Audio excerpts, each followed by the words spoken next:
নমস্কার।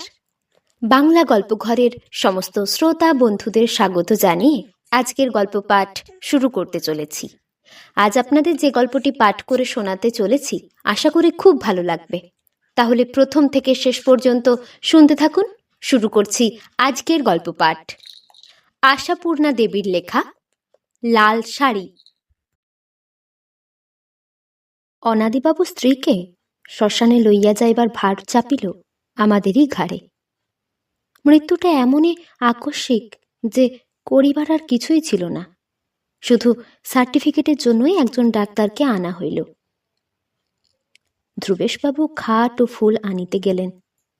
সুবোধ নড়বড়ে বাইকখানায় চাপিয়া বাহক জোগাড় করিতে ছুটিল।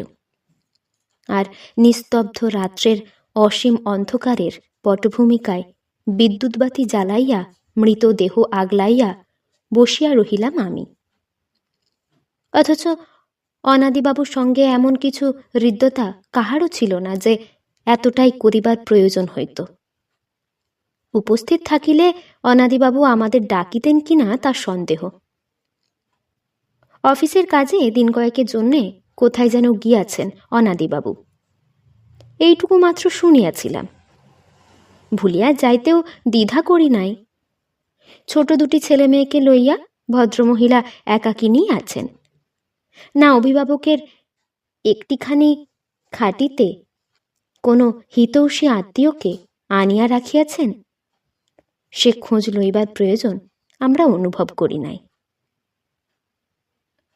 শুদ্ধান্তপুরের নির্মল অন্ধকারের গভীর গুহায় প্রতিবেশিনীর সন্ধানী দৃষ্টির উঁকি যে অনাদিবাবুর অত্যন্ত অপ্রীতিকর, সে খবরটা জানা ছিল বলিয়ায় অভিভাবক প্রতিবেশিনীর তত্ত্ব তল্লাশ করিবার মতো কর্তব্য বুদ্ধিও জাগ্রত ছিল না। মাঝখান হইতে ভদ্রমহিলা হঠাৎ মরিয়া বসিয়া যে পাড়া শুদ্ধ ভদ্রলোককে এমন বিপদে ফেলিবেন এ কথা কবে কে ভাবিয়াছিল। রাত বোধ করি 12টার কাছাকাছি। বিছানায় আশ্রয় লইয়াছি, অথচ ঘুম আসে নাই। এমনই একটি মোহময় মুহূর্তে সহসা পাশের বাড়ির গোলমালে উঠিয়া বসিলাম। দেখিলাম অনাদিবাবুর বাড়ির সমস্ত আলোগুলো জ্বলিতেছে। ছোট ছেলে মেয়ে দুটি একসঙ্গে কান্না জুড়িয়া দিয়েছে এবং বাড়ির ঝিটা তারস্বরে ডাকাডাকি শুরু করিয়াছে আমাদের জানলা লক্ষ্য করিয়া।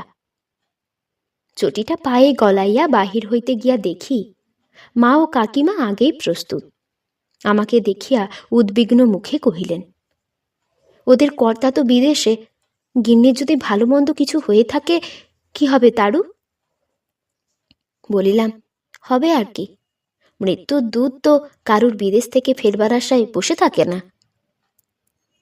বলিলাম বটে, কিন্তু নিজেও খুব বেশি ভরসা বোধ করিতেছি না। শুনিলাম এক ঘুমের পর উঠিয়া হঠাৎ বাচ্চা মেয়েটাকে ডাকিয়া বলিয়াছিলেন, বড় গরম, বাতাস বাতাস কর একটু খুকু, বাতাস কর। হতচকিত শিশু হাত পাকা সংগ্রহ করিয়া আনিবার আগেই খাটের ওপর হইতে গড়াইয়া মাটিতে মুখ গুঞ্জিয়া পড়িয়া গিয়াছেন। মৃত্যুর সংক্ষিপ্ত ইতিহাস এই। পরবর্তী ইতিহাসও অলঙ্কারবহুল নয়। তাহাদের কোনো আত্মীয়কে আমরা চিনি না যে ঘটা করিয়া শোক করিবার জন্য সংবাদ দিয়া আনাইব। বাড়ির বাকি 3টি বাসিন্দা এ বিষয়ে কোনো সাহায্যই করিতে পারিল না। অতএব বাসি মরা হইবার ভয়ে নিছক প্রতিবেশীরই মনোভাব লইয়া কর্তব্যানুরোধেই পাড়ার আরও কজন ভদ্রলোককে ডাকিয়া তুলিয়া ধ্রুবেশবাবুকে ঘাট ও ফুলের মালা এবং সুবোধকে বাহক আনিতে পাঠাইয়া শবদেহ আগলাইয়া বসিয়া আছি। ঘরের বাহিরে দালানে মৃদু আলোকে দীর্ঘ ছায়া ফেলিয়া কাকিমা ওই ছোট্ট ছেলেটাকে চাপড় মারিয়া মারিয়া ঘুম পাড়াইবার চেষ্টা করিতেছেন, কিন্তু তাহার একটানা আবদেরে কান্না এখনো বন্ধ হয় নাই। অপেক্ষাকৃত বড় মেয়েটা সেই একবার যা চিৎকার করিয়া উঠিয়াছিল, তাহার পর হইতে একেবারে নির্বাক হইয়া মাটির পুতুলের মতো নিথর হইয়া বসিয়া আছে। আমার মার বোধহয় তখনও কৌতূহল নিবৃত্তি হয় নাই।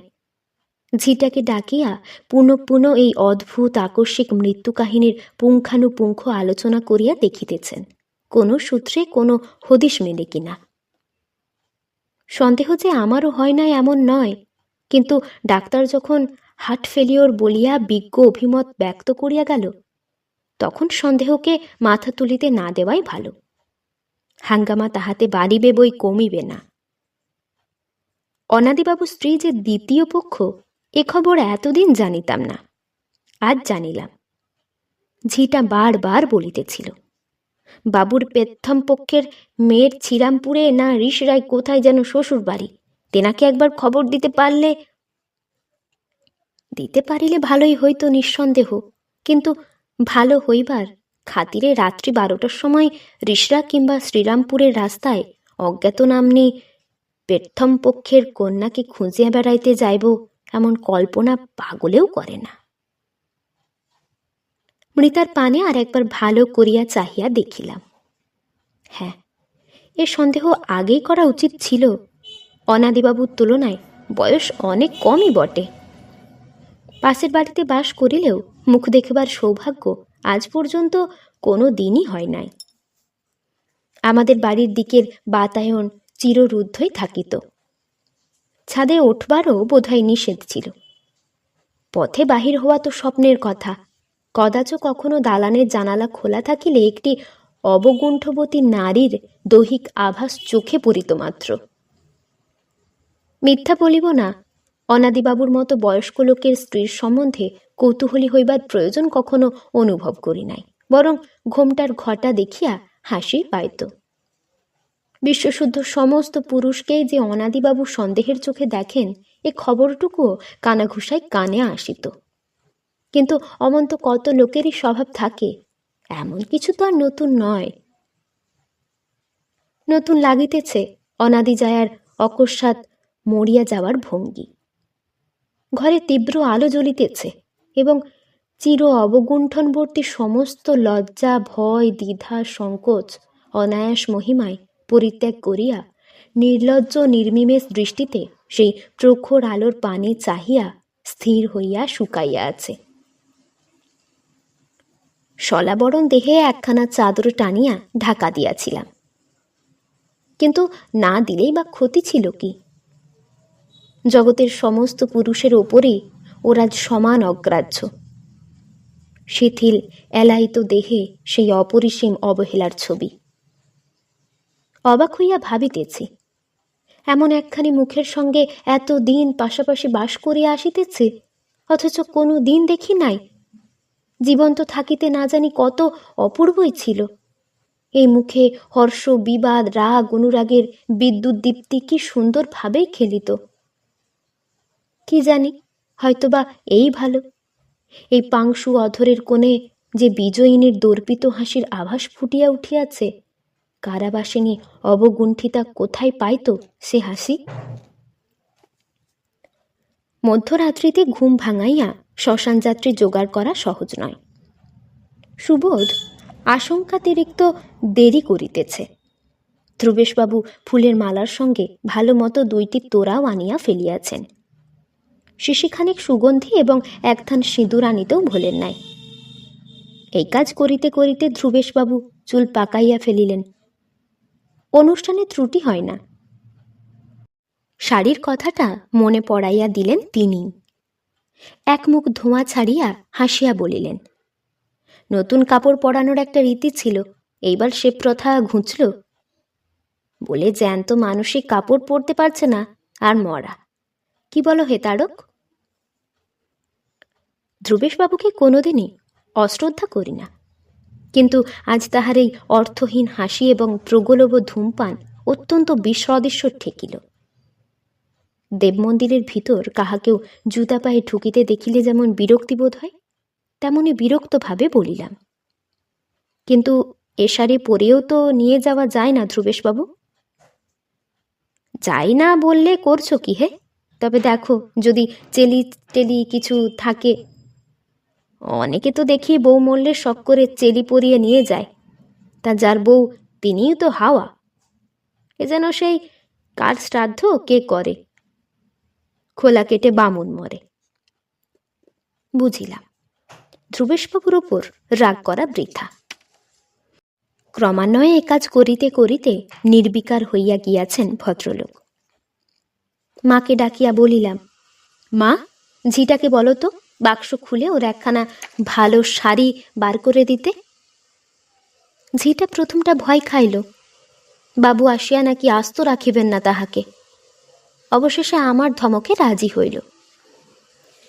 আঁচল হইতে চাবি খুলিয়া লইলাম। চাবির অধিকারিণী এক তিলও আপত্তি করিল না।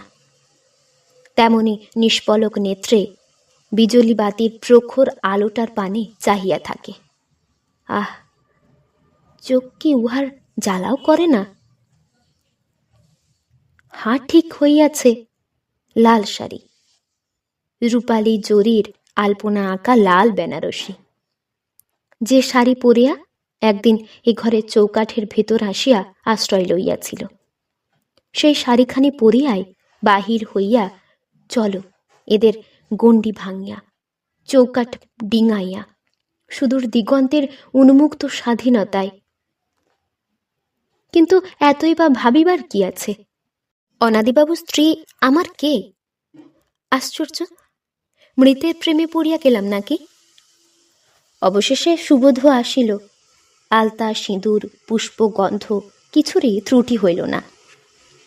চিরসন্দিগ্ধ অনাদিবাবুর লোহার কৌটায় লুকাইয়া রাখা রূপসী স্ত্রী রাজেন্দ্রাণীর মতো সাজিয়া নিরাবরণ মুখে কলিকাতার রাস্তার ওপর দিয়া সদর্পে চলিয়া গেল।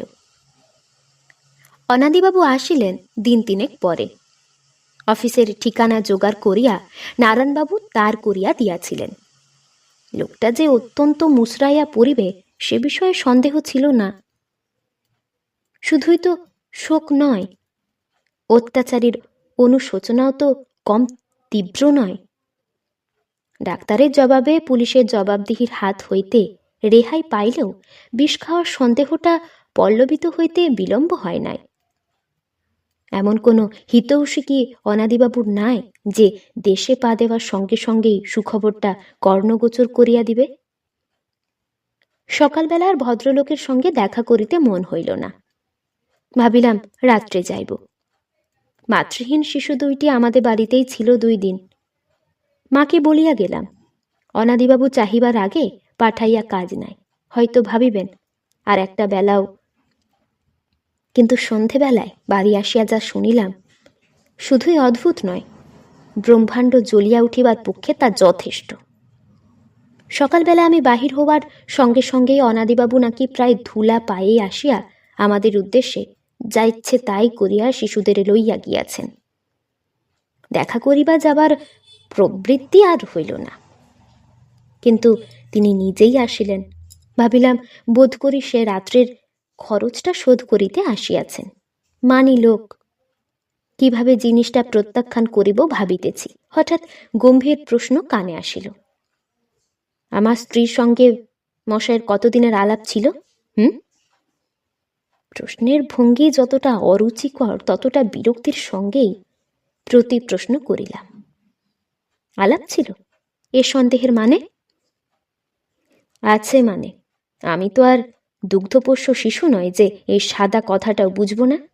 আলাপ না থাকলে অত দরদ কিসের মশাই? মরে গেলে পুড়ে আসাটা যদি দরদের লক্ষণ হয়, সে দরদ একদিন আপনার ওপরও দেখাবো, ভয় নেই।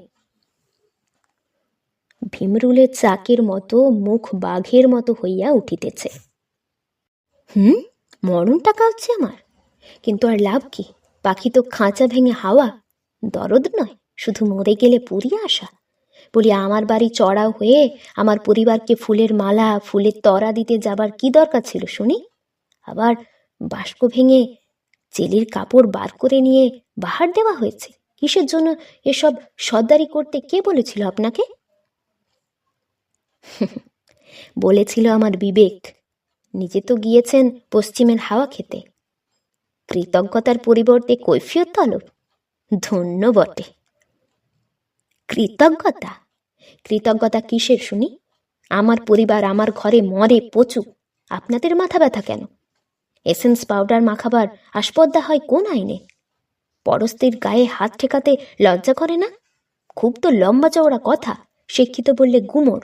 অন্যের অনুপস্থিতিতে তার ঘরে ঢুকে যা খুশি করার আইন আছে কিনা খোঁজ করেছিলেন? স্তম্ভিত হইলেও উত্তর দিলাম, সেই বেআইনি কাজটুকুর জন্যই যে আপনাকে আইনের প্যাঁচে পড়তে হলো না, সে খোঁজ রাখেন? এতক্ষণে ঘানি টানতে হতো যে। ডাক্তারটি নেহাত নারায়ণবাবুর পরিচিত বলেই এ যাত্রা বেঁচে গেছেন, তা জানেন? হ্যাঁ, ঘানি অমনি রাস্তায় পড়ে আছে, আগেরটা গলায় দড়ি দিলে, তাই বড়। যাকগে ওসব কথা, কিন্তু আপনার কাছে আমি কৈফিয়ত চাই। কোন সাহসে 200 টাকার কাপড়খানা নষ্ট করে এলেন? জি আপনাকে বারণ করেনি? সোজা দাম ওসব কাপড়ের আজকাল। তা দামেই হোক আর যাই হোক, আপনি তো আর লাল বেনারসিখানা পরতেন না। যার জিনিস তিনি। খবরদার, খবরদার বলছি মশাই, আমার পরিবারের নাম মুখে আনলে ভালো হবে না। যার জিনিস, মেয়ে মানুষের আবার জিনিসের সত্য কিসের? হ্যাঁ, কন্যাদান করবার সময় গয়না কাপড় সবই স্বামীতে আরশাই, তা জানেন? আমি পরব না তা জানি, বলি আসছে বারেরটাকে ওইটে দিয়ে গায়ে হলুদের তত্ত্ব সারা যেত না? বলতে গেলে আনচাট ছিল একেবারে। ঘটনাটা ছবির মতো মনে পড়িতেছে আগাগোড়া। বস্তুত 2 মাস আগের ঘটনা এসব। আজ আবার একখানা লাল বেনারসি দেখিয়া এত বেশি মনে পড়িয়া গেল। এইমাত্র লাল শাড়ির আঁচলে গাঁটছড়া বাঁধিয়া অনাদিবাবুর পিছন পিছন তাহার তৃতীয় পক্ষকে চৌকাঠ ডিঙাইতে দেখিলাম। এ শাড়িখানা হয়তো অপচয়ের হাত হইতে রক্ষা পাইবে। সত্যই কি আর প্রত্যেকবারই অনুপস্থিত থাকিবেন অনাদিবাবু? এতক্ষণ শুনছিলেন আশাপূর্ণা দেবীর লেখা লাল শাড়ি গল্পটি। এই গল্পটি আপনাদের কেমন লাগলো তা আমাকে অবশ্যই কমেন্টের মাধ্যমে জানিয়ে দেবেন। যদি ভালো লাগে তাহলে লাইক এবং সাবস্ক্রাইব করে আমাদের পাশে অবশ্যই থাকবেন। আবার দেখা হবে পরের কোনো একটি গল্প নিয়ে। ততক্ষণ আপনারা ভালো থাকবেন, সুস্থ থাকবেন, সাবধানে থাকবেন। নমস্কার।